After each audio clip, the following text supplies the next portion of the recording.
Bienvenue dans la troisième séquence de notre formation intitulée « Les opérations d'élimination intragroupe ». Les principes de l'élimination sont l'élimination des profits et des pertes ainsi que des plus-values et moins-values est pratiquée à 100%, puis répartie entre les intérêts de l'entreprise consolidante et les intérêts minoritaires dans l'entreprise ayant réalisé le résultat. En cas d'élimination de perte, il convient de s'assurer que la valeur de l'élément d'actif cédé n'est pas supérieure à la valeur actuelle de cet élément. L'élimination des incidences des opérations internes portant sur des actifs a pour conséquence de les ramener à leur valeur d'entrée dans le bilan consolidé, coût historique consolidé. CRC 9902 du paragraphe 2610. Si des résultats internes au groupe ont été constatés entre deux entreprises intégrées globalement, ceux-ci doivent être éliminés puis répartis entre les intérêts du groupe et ceux des minoritaires. Si ces résultats proviennent de cessions d'actifs, ceux-ci doivent être ramenés à leur valeur historique d'avant la cession interne. L'élimination des résultats internes porte principalement sur les dividendes, la marge sur stock, les cessions d'actifs internes, les restructurations des titres et des actifs internes au groupe. Concernant l'élimination des dividendes à présent, les dividendes intra-groupe sont également éliminés en totalité, y compris les dividendes qui portent sur des résultats antérieurs à la première consolidation.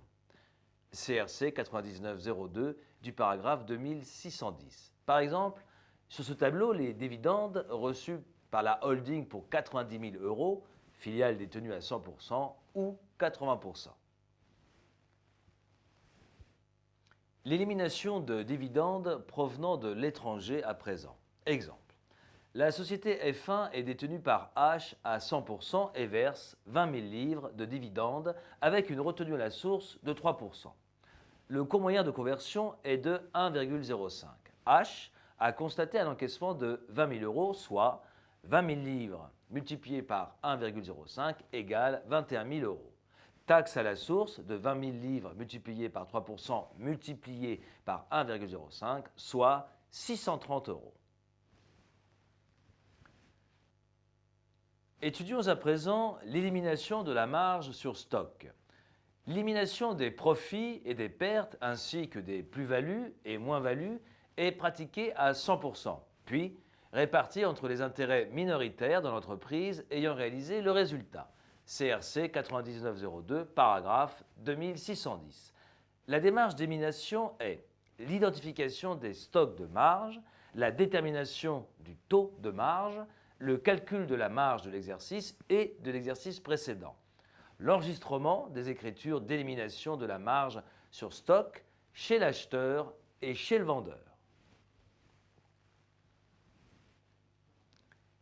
Il y a une élimination à 100% pour les consolidations en intégration globale à travers un ajustement chez le vendeur pour éliminer l'incidence dans les résultats, un ajustement chez l'acheteur pour corriger les stocks.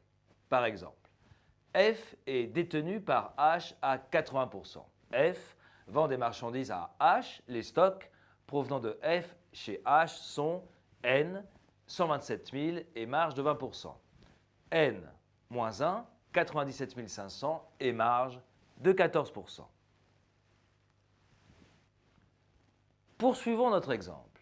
N, 127 000 multiplié par 20% égale 25 400 €. N-1, 97 500 multiplié par 14% égale 13 650 €.